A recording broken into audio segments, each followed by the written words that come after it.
Hello students, let we start our new chapter number 13 sound. Okay, तो chapter number 13 हमको sound के बारे में पढ़ना है, ठीक है? So we can start our line by line explanation. Okay, our first paragraph is how do you come to know that a period is over in your school? ठीक है, तो स्कूल की याद आ रही है, तो स्कूल में सबसे पहला टॉपिक है कि हम जब स्कूल में लेक्चर ख़त्म होता है, ठीक है, लेक्चर चेंज होता है, तो आपको कैसे पता चलता है? तो एक साउंड से पता चलता है, ठीक है, जिसको हम क्या बोलते हैं, बेल। जैसे ही बेल बजती है तो हमको पता चलता है कि फर्स्ट लेक्चर से सेकंड लेक्चर आया, सेकंड टू थर्ड, या तो स्कूल ओवर हो गया या तो आपका रिसेस का पीरियड आ गया, ठीक है। तो वो आपको कैसे पता चलता है? तो easily through the sound. Okay, you know them easily that someone is at your door when he knocks or you hear the sound of the doorbell.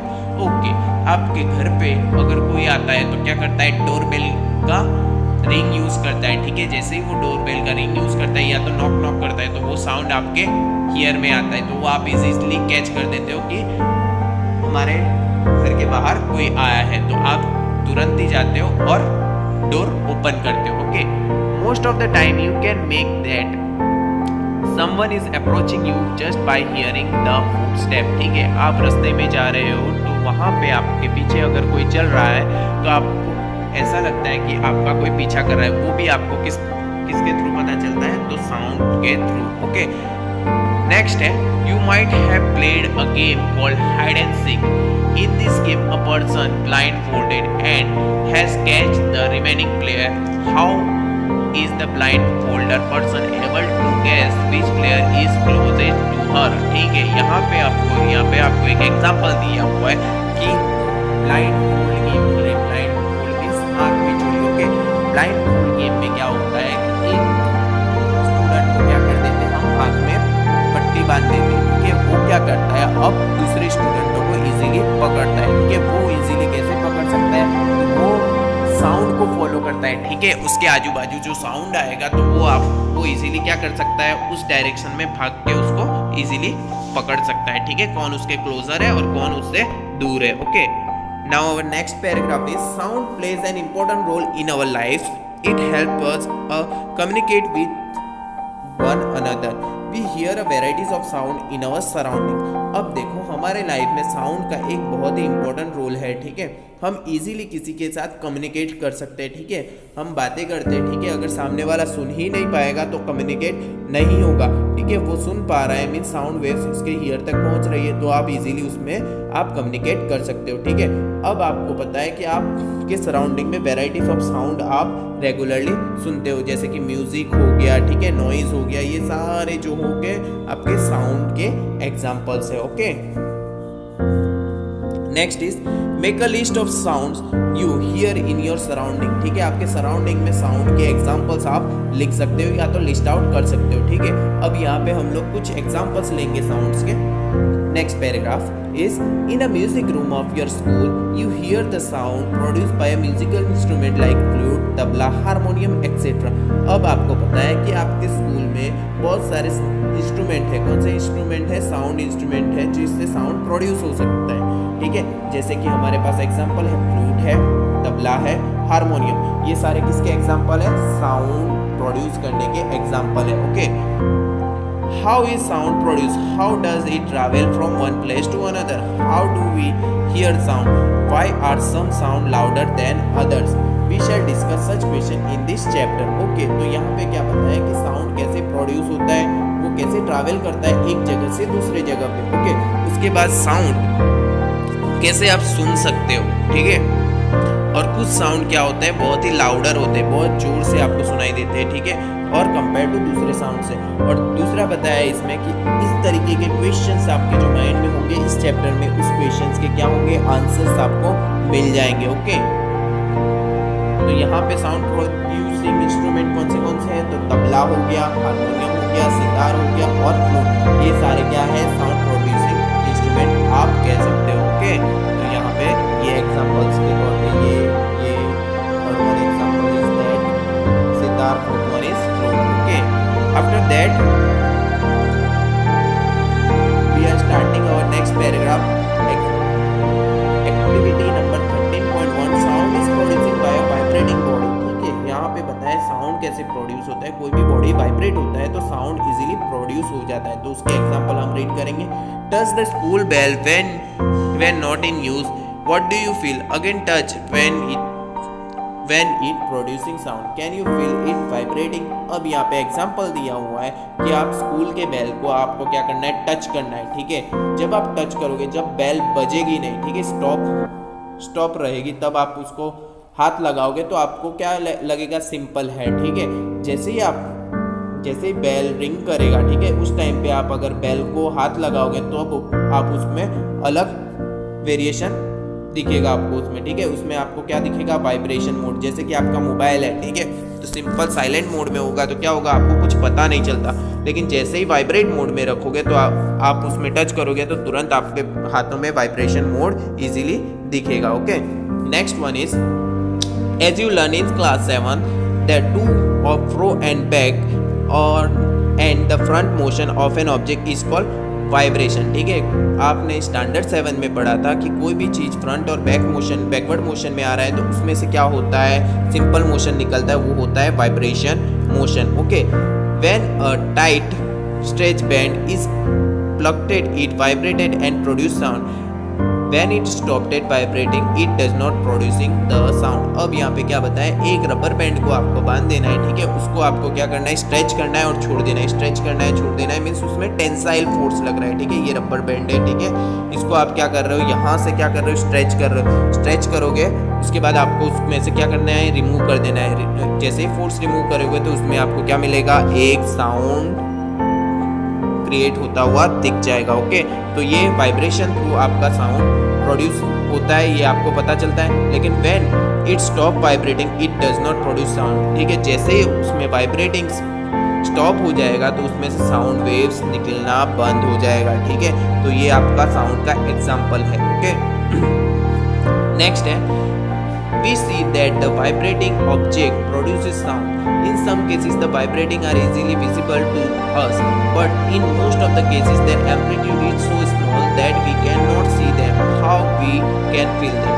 अब यहाँ पे बताया है कि आप लोगों को पता चल गया कि वाइब्रेटिंग क्या होता है, इजीली आपको साउंड प्रोड्यूस हो जाता है, ठीक है। लेकिन कुछ केसेस में आपको वाइब्रेशन दिखता नहीं है क्योंकि उसमें क्या होता है, एम्पलीट्यूड एकदम स्मॉल मात्रा में एम्पलीट्यूड निकलता है, इसीलिए हम उसको सिर्फ क्या कर सकते हैं, फील कर सकते हैं, उसको देख नहीं सकते। ओके, अब इसके बाद हमारे पास कुछ एग्जांपल्स हैं किसके, जैसे कि वीणा है तो वो कैसा होता है, स्ट्रेच स्ट्रिंग को स्ट्रेच करोगे तब उसमें से क्या होगा, साउंड वेव्स निकलेगा।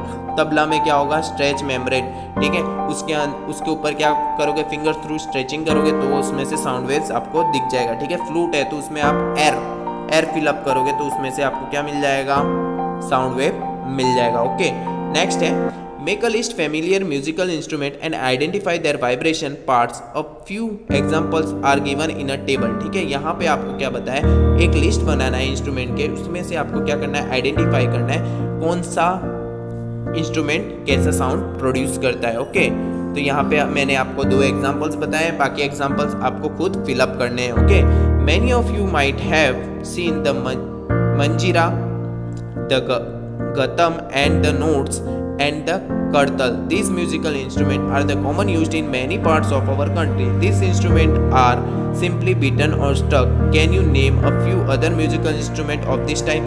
अब यहाँ पे आपको बताया हुआ है कुछ म्यूजिकल इंस्ट्रूमेंट के नाम है, एक मंजीरा दिया हुआ है, गतम दिया हुआ है, नोट्स दिया हुआ है, करतल दिया हुआ है, ठीक है। इसके थ्रू क्या होते हैं, कॉमनली म्यूजिकल साउंड हम प्रोड्यूस करते हैं, ठीक है। जैसे आप अगर मैरिजेस वगैरह में जाते हो तो उधर इन सारे इंस्ट्रूमेंट का यूज़ किया होता है और हम लोग बहुत ही एंजॉय करते हैं डिफरेंट साउंड्स से। ओके, तो इन सब से साउंड कैसे निकलता है, तो with the help of vibration. Okay, और इन सब के अलग अलग नाम आप कंसीडर कर सकते हो, जैसे कि हमारे पास वीणा, तबला, फ्लूट, ठीक है, सितार, ये सारे क्या है हमारे पास अलग अलग इंस्ट्रूमेंट दिए हुए हैं। Okay, now our next topic is example activity number 13.2 sound produce by human, ठीक है। ह्यूमन बॉडी में से साउंड कैसे प्रोड्यूस होता है, ठीक है। तो we had learn that chapter adolescence, ठीक है। एडोलेसेंस में हम लोगों ने एडम एप्पल लैरिंग्स के बारे में पढ़ा था, वॉइस बॉक्स के बारे में पढ़ा था, तो उसके थ्रू आप साउंड प्रोड्यूस करते हो, ठीक है। तो हम line by line explanation through read करते हैं। Speak loudly for while or singing song or bass like a bee. Put your hand on your throat as shown in a figure 13.8. Do you feel any vibration? अब देखो आपको क्या करना है, जब भी आप गाना गा रहे हो जोर से या तो चिल्ला रहे हो तो आपको आपके गले में हाथ रखना है, ठीक है। तो वहाँ पे आपको क्या आपको कुछ वाइब्रेशन फील होता है? तो ऑब्वियसली यस, ठीक है, हमको वाइब्रेशन फील होता है, इसीलिए उसमें से क्या मिलता है आपको, साउंड इजीली प्रोड्यूस होता है, ठीक है। In human the sound is produce by a voice box और अ लैरिंग्स. Put your finger on the throat and find a heart pump that seems to move when you swallow. The part of the body is known as voice box. It is known the upper end of the windpipe. The vocal cord are stretched across the voice box or a larynx in such a way that leaves a narrow slit between them passes the air. अब यहाँ पे आपको बताया हुआ है कि हमारे human body में जो गले का पोर्शन है वहाँ पे आपका क्या है, वॉइस बॉक्स, जिसको आप क्या बोल सकते हो, लैरिंग्स, ठीक है। उसके थ्रू क्या होते हैं, साउंड प्रोड्यूस होता है, जिसको आप वॉइस बॉक्स बोल सकते हो, ठीक है। उसके अपर जो पार्ट में होता है वो आपका क्या होता है, विंड पाइप होता है, ठीक है। और उसमें दिया होता है तो वोकल कैविटी, ठीक है, वोकल कोड्स आपको इसमें दिया होता है, ठीक है। तो उसमें से क्या होता है, एयर पास होता है, तो उस एयर के थ्रू क्या होता है, वाइब्रेशन प्रोड्यूस होता है, तो वो आपका क्या हो जाएगा, साउंड इजीली प्रोड्यूस हो जाएगा। जैसे कि हम लोग बातें कर रहे हैं, ठीक है, बातें करते करते क्या होता है, हमारे कंटिन्यूसली क्या होता है, मुंह से क्या होता है, हवा निकलता है, ठीक है। तो वो भी एक तरीके का क्या होता है, वाइब्रेशन का वर्किंग करता है और हमारा साउंड इजीली प्रोड्यूस कर सकता है। नेक्स्ट इज ये जो दिया हुआ है, ये आपका क्या है, voice box, okay. Now next is when the lungs force air through the slit, the vocal cords are vibrating, producing sound. Muscles attached to the vocal cords can make the cord tight or loose. When the vocal cords are tight and thin, the type of quality of the voice is different from that when we loose and thick.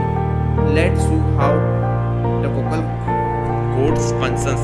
अब यहाँ पे आपको example दिया हुआ है, जब भी आपका यहाँ पे वोकल्स कोड मीन्स आपका गला साफ रहेगा तो आप इजीली कोई भी वॉइस बोल सकते हो, ठीक है, इजीली आप उसको ट्रांसफ़र कर सकते हो। लेकिन जैसे आप जैसे ठंडी का मौसम है, ठीक है, तो वहाँ पे आपको क्या होता है, सर्दी हो जाती है, तब आपकी वॉइस क्लियर आपको सुनाई नहीं देती है, ठीक है, या तो सामने वालों को आपकी वॉइस क्लियर सुनाई नहीं देती है, डिफरेंट वॉइस आपको सुनाई देती है। तो वो भी एक एग्जाम्पल्स आप इसमें लिख सकते हो, ठीक है, कि वेदर का भी इफेक्ट आपको इसमें देखने मिलता है, okay. Now next topic is sound needs a medium for propagation, ठीक है, साउंड को कोई एक मीडियम का जरूरत होता है, ठीक है। When we call up our friend who is standing a distance, your friend is able to hear your voice. How does the sound propagate travel to her? ठीक है, अब यहाँ पे हम लोग क्या करते हैं, हमारा फ्रेंड कुछ डिस्टेंस में, जैसे कि बालकनी में खड़े हैं और हम नीचे खड़े हैं, ठीक है, तो हम लोग हमारे फ्रेंड को उसके नाम से बुलाते हैं, ठीक है, बुलाते हैं तो उसके कान तक ये वॉइस कैसे जाता है, तो वो वॉइस वेव्स बन के जाती है, ठीक है। जो आपका साउंड है वो एक तरीके का वेव है, वेव क्या होगा, एयर थ्रू ट्रैवल करेगा और उसके ईयर तक पहुंचा देगा। तो ये हो गया, ये एक क्या हो गया, आपका साउंड ट्रैवलिंग का मीडियम हो गया, okay. Next is can you think of explanation, is it possible that the decreasing amount of air in the tumbler had something to do with decreasing loudness of the ring? अब यहाँ पे बताया कि क्या आप इसको एक्सप्लेन कर सकते हो, क्या decreasing amount of air means, amount of air means जितनी हवा है उसमें जितनी कमी होगी उसमें क्या लाउडनेस होगी रिंगिंग में, ठीक है। जैसे कि हम तबला बजा रहे हैं, ठीक है, तो हमारे उंगली और तबले के बीच में क्या होगा, एयर मीडियम होगा, ठीक है। क्या वो एयर मीडियम के कारण हमारा जो लाउडनेस होगा वो ज़्यादा होगा या कम होगा, वो आपको इसमें डिस्कस करना है। In need of hard pain able to suck all the air in the tumbler, you will not listen any sound. Actually sound need a medium to travel. When air has been removed completely from the vessel, it is said to be a vacuum in the vessel. The sound cannot travel through a vacuum. Does the sound travel in liquid? Let us find out. अब यहाँ पे क्या बताया कि कोई भी एक tumbler हो या तो कोई भी एक हाउस है, उसमें से अगर आप पूरा एयर निकाल देते हो, ठीक है, एयर निकाल दोगे तो वो सरफेस आपका क्या हो जाएगा, वो रूम आपका क्या हो जाएगा, वैक्यूम रूम, ठीक है। वैक्यूम रूम में क्या होगा, साउंड ट्रैवल नहीं करेगा क्योंकि वहाँ पे कोई मीडियम नहीं होता है, ठीक है। Air is a medium to travel the sound, ठीक है, एयर एक मीडियम है जो साउंड को इजीली ट्रैवल करता है, ठीक है, एयर मीडियम नहीं होगा तो साउंड इजीली ट्रैवल नहीं करेगा, ठीक है, वैक्यूम जोन में आपका साउंड ट्रैवल नहीं करेगा। Okay, here we completed our first portion of this chapter. If you have any